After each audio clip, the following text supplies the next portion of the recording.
ప్రవీణ్ సరే ప్రవీణ్ పగడాల మీకు గార అనకపోయినా పర్లేదు, ఆయన చనిపోయినాడు కాబట్టి ఆయన మళ్ళీ దేశద్రోహి మళ్ళీ అక్కడ దగ్గర పోయినమైంది. మళ్ళీ నేను మంచిగా మాట్లాడుతున్నా కానీ నేను ఇంత మంచిగా మాట్లాడినప్పుడు అదిగా నేను ఇంత మంచిగా మాట్లాడినప్పుడు సరే ప్రవీణ్ పగడాల విషయంలో నువ్వు చేస్తున్నటువంటి ఆరోపణలు, ప్రవీణ్ పగడాల విషయంలో చేస్తున్న ఆరోపణలు, అజయ్ బాబు విషయంలో నువ్వు చంపుతానని బెదిరించినటువంటి నీ యొక్క బూత్ కాల్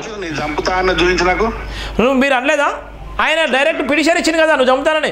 నీ యూట్యూబ్ ఛానల్ పెట్టుకున్నావు కదా.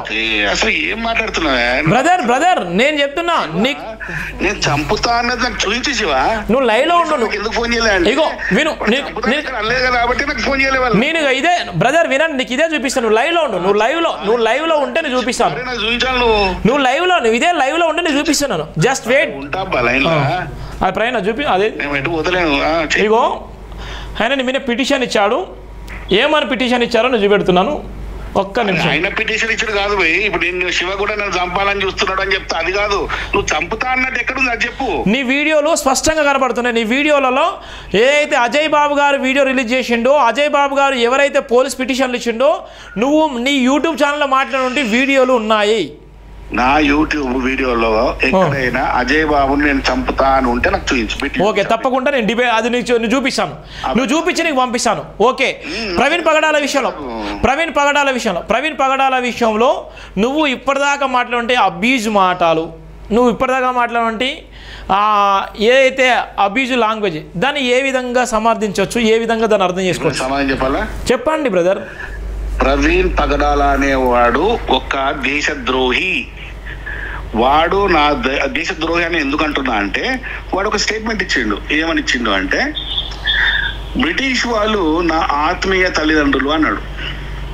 ఈ దేశంలో ఉన్న వాళ్ళందరికీ కూడా ఈ దేశాన్ని నా దేశం అని, ఈ దేశాన్ని గౌరవించే ప్రతి ఒక్కరు కూడా, దేశం మీద భక్తున్న ప్రతి ఒక్కరు కూడా బ్రిటిష్ వాడిని శత్రువుగానే చూస్తారు తప్పించి వాడిని ఈ దేశానికి ఆత్మీయంగా చూడరు. కానీ ఆ బ్రిటిష్ వాళ్ళు ఇగో ఫైనల్ గా బ్రదర్ నేనేం చెప్తున్నాను బ్రదర్, ఇది లైవ్ వినండి బ్రదర్. మీరు వాడి వీడు అంటున్నారు, ఎంతవరకు కరెక్ట్ చెప్పండి. మీరు వాడి వీడు అంటున్నారు, ఎంతవరకు కరెక్ట్? ఇంకో ఫోన్ ఇంకో కాల్ తప్పు. వినండి, మీరు చనిపోయినటువంటి వ్యక్తిని నువ్వు వాడు వీడు అని సంబంధించి తప్పు.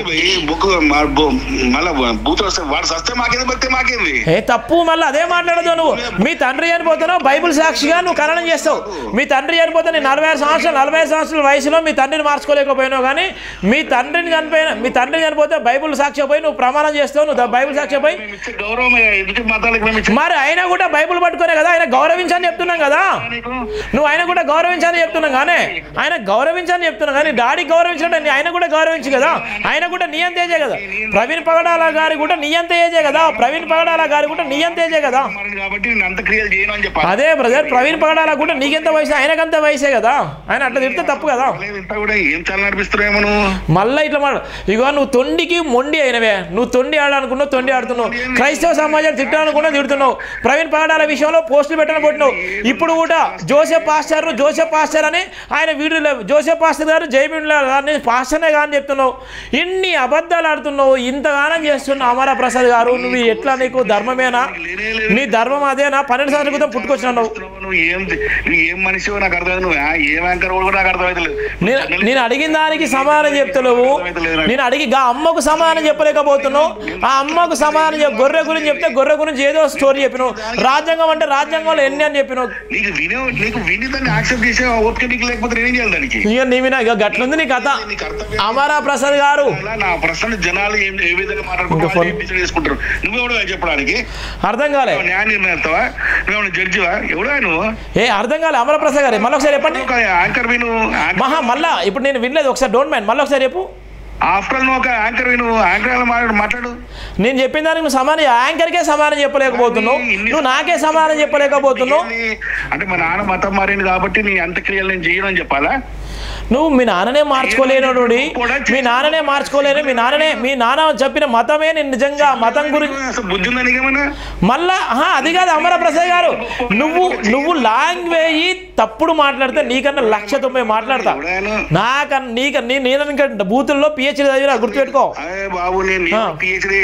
నీకన్నా PhD చదివినా, నా మీద ఒక్కకాడ PhDలో ఎక్కడ కూడా PhDలో కేసులు, నీ మీద 100 కేసులు ఉంటే నేను చెప్తున్నా, నేను మాట్లాడి స్పష్టంగా చెప్తున్నా కాబట్టి చెప్తున్నాను, నీ మీద 100 కేసులు ఉంటే నా మీద ఒక్క కేసు కూడా లేదు.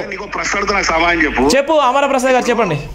ఒక పేపర్ లో వచ్చింది, ఏ పేపర్ అది కూడా చెప్పారు, అది మరి ఒక్క పేపర్ అంటే ఈనాడు పేపర్ లో ఏమని వచ్చింది, ఈనాడు వస్తుంది కాబట్టి ఈనాడు గురించి చెప్తున్నా. ఓ ఇంకా అన్ని పేపర్లు వేసుకోవాలి, ఈనాడు వస్తే నాకే తెలిసి ఇంటికి ఏది వస్తుందని చెప్తున్నా కదా, అది అరే నీ ఇంటికి వెళ్తా నాకు వెళ్తా, నా ఇంటికి చెప్పిన నా ఇంటికి మళ్ళీ కొద్దిసేపటికి నీకు మతి మార్పు ఉంటుంది, నీకు మళ్ళీ గుర్తుకుంటుంది, మళ్ళీ అట్లా నీకు మతి మార్పు ఉంటుంది, అది కాదు నీకు మతి మార్పు ఉంటుంది కాబట్టి చెప్తున్నాను. చెప్పు.